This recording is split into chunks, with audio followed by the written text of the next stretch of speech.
Warahmatullahi wabarakatuh. Pada kesempatan ini saya akan menjelaskan tentang gerinda alat atau tool grinding. Tool grinding atau gerinda alat di Politeknik Negeri Samarinda diberikan di semester 2. Sebelum saya menjelaskan bagaimana menggunakan mesin gerinda alat, saya jelaskan dulu jenis-jenis gerinda.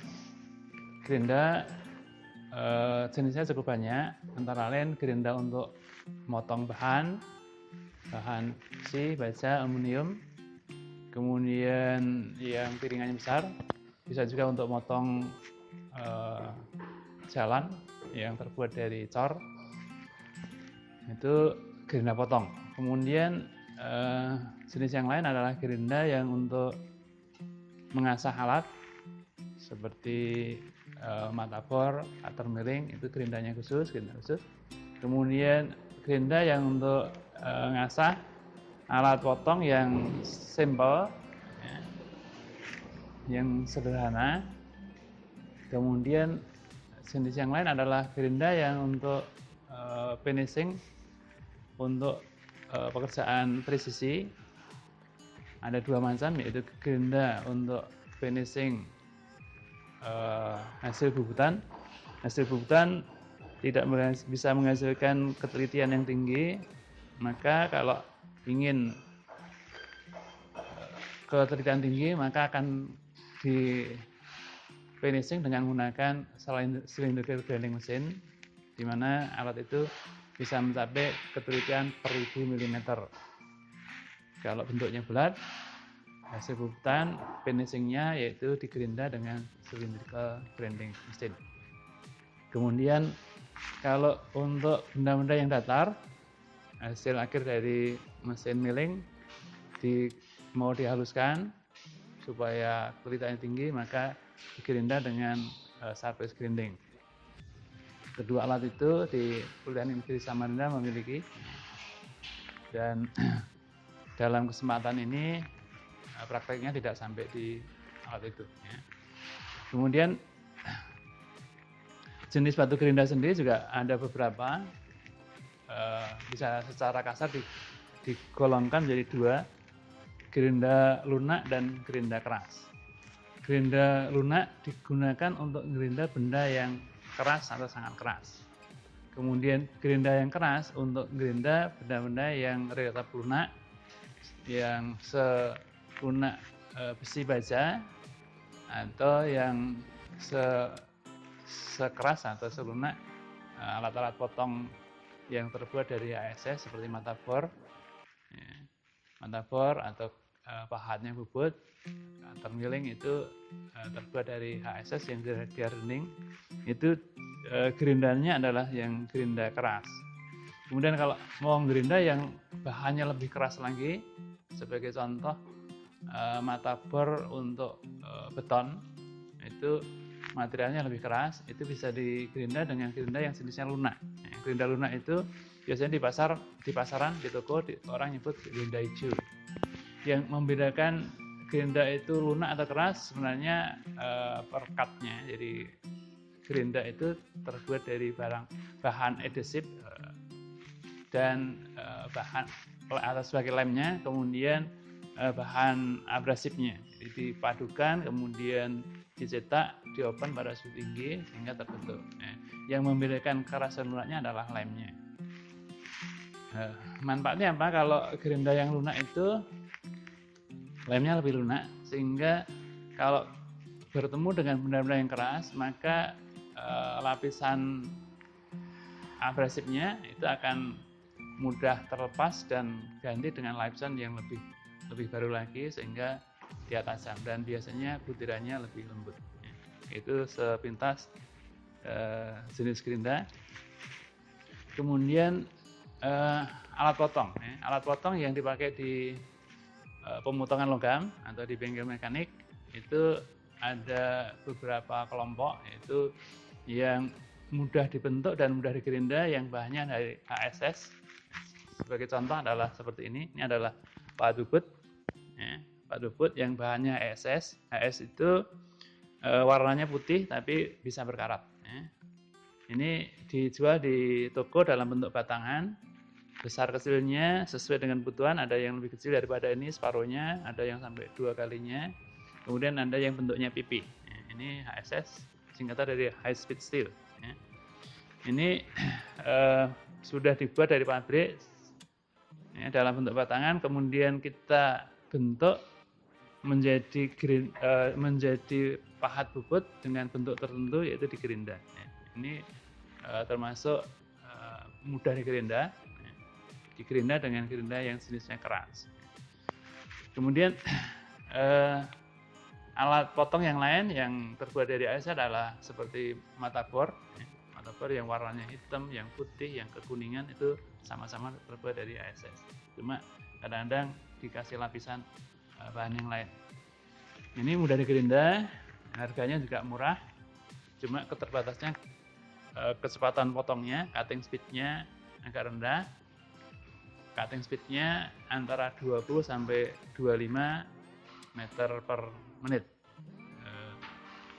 Itu sangat tergantung dari pabrik pembuatnya, tergantung dari kualitas barangnya. Kemudian jenis yang lain adalah orang nyebut pahat insert. Pahat insert seperti ini. Ini kita nggak bisa membuat sendiri. Ini kekerasannya hampir menyamai intan. Kalau intan itu skala 10, ini 9,5 sekitar itu. Kemudian kelebihannya apa? Ini kemampuan potongnya 6 kali lebih cepat daripada ASS. 6 kali lebih cepat daripada ASS.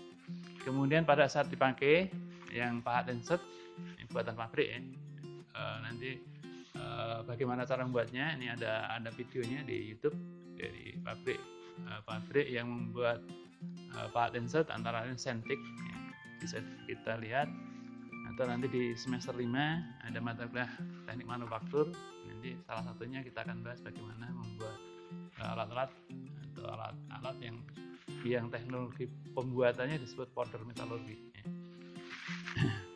Kemudian kelebihan daripada pahat insert saat dipakai, ini tidak perlu pakai pendingin. Hasilnya juga jauh lebih bagus dibanding dengan kalau kita buat sendiri. Kenapa lebih bagus? Karena untuk membuat pahat bubut sebenarnya di ujungnya ada radiusnya. Cuma kalau kita ngasah sendiri pakai ASS, ini membuat radiusnya agak kesulitan walaupun ada alatnya. Tapi kenyataannya sulit dibuat dengan radius tertentu, misalkan membuat radius 0,2, 0,3 itu susah. Tapi kalau pabrik ini dibuat dengan alat yang presisi, dengan cetakan, maka akan bisa dihasilkan dengan ketelitian tinggi. Kelebihannya di samping dari kecepatan lebih tinggi, tidak menggunakan pendingin, kemudian tidak perlu diasah.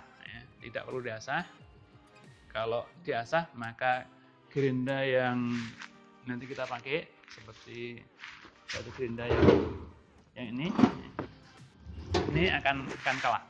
Kalau kita asah insert dengan gerinda yang jenis ini, maka gerindanya habis, sementara insertnya tidak akan menjadi tajam. Bagaimana ngasahnya di pabrik? Di pabrik diasah dengan gerinda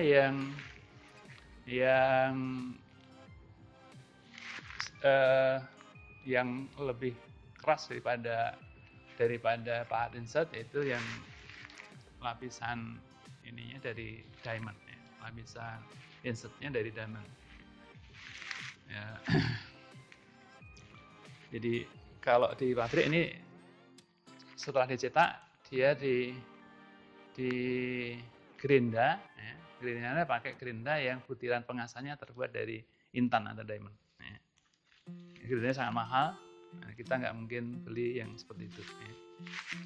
Oke, itu tentang pahat potong. Kemudian ada jenis satu lagi yang bentuknya sama dengan pahat insert yang terbuat dari keramik. Ada yang lapisan luarnya terbuat dari butiran intan.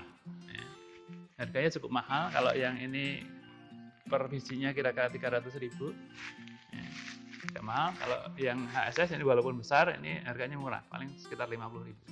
Sementara yang lapisan luarnya dari diamond, ya, dari butiran diamond yang terbuat di pabrik, ya, bukan dari alam, itu harganya kira-kira 5 kali daripada yang ini, ya, sekitar 1,5 juta. Ya. Sementara kalau kita mau menggunakan juga nggak bisa, nggak punya alat atau mesinnya yang memenuhi syarat untuk menggunakan insert yang terbuat dari lapisan diamond. Karena apa? Kalau insertnya terbuat dari diamond, maka mesin bubutnya harus putarannya ekstra tinggi, paling tidak mempunyai putaran 10.000 putaran per menit. Sementara mesin bubut yang ada di Polnes itu hanya 2.000 rpm maksimum, sehingga tidak memenuhi syarat kalau dipakai menggunakan insert yang lapisannya diamond. Ya.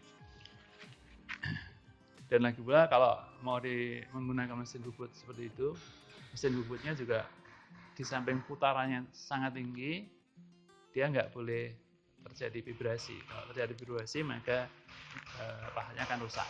Ya. Jadi saya ulangin, ringkasannya. Jadi bahan alat potong khususnya untuk bubut ada 3, 1 HSS, insert, kemudian insert ini orang menyebut bahannya adalah keramik, ya, keramik.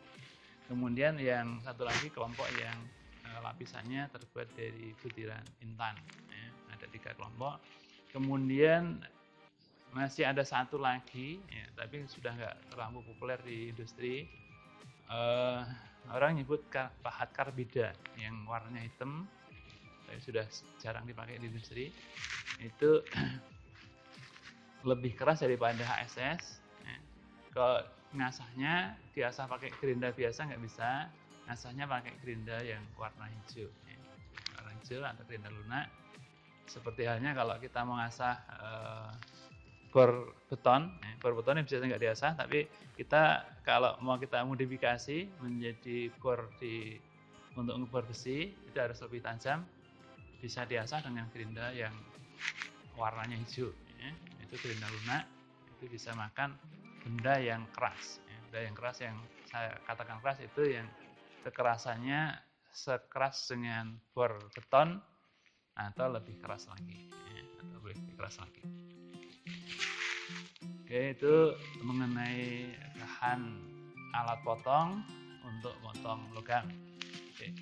Kemudian dalam pemotongan logam, alat potongnya itu dibedakan atas 3 kelompok. Jadi misalkan sama-sama HSS, ini ada 3 kelompok. Logam yang dipotong itu dikelompokkan jadi 3, logam lunak, logam normal, dan logam keras. Yang lunak contohnya adalah seperti aluminium, kuningan, tembaga, itu termasuk lunak. Lunak untuk ukuran pahat HSS, bukan lunak untuk ukuran gigi kita. Kalau digigit ya tetap keras, ya. Itu termasuk lunak. Kemudian yang logam normal adalah besi atau baja yang kita beli dari toko. Besi atau baja yang kita beli dari toko bahannya itu normal, artian normal belum mendapatkan heat treatment atau perlakuan panas. Kalau baja sudah dikeraskan maka akan menjadi keras, ya. Sehingga kalau sudah keras dibubut atau dibor dengan bahan HSS itu sudah tidak bisa, ya. Kemudian logam jenis yang satu lagi adalah yang termasuk keras. Yang keras seperti besi cor, baja cor, itu termasuk keras. Kemudian yang membedakan adalah bentuk alat potongnya. Bentuk alat potongnya. Kalau cutternya milling, maka ada kodenya biasanya. Kalau lunak ada hurufnya W, kalau normal kodenya N, kemudian kalau yang keras pakai H dalam bahasa Jerman. Ya. Kalau yang lunak W, weich,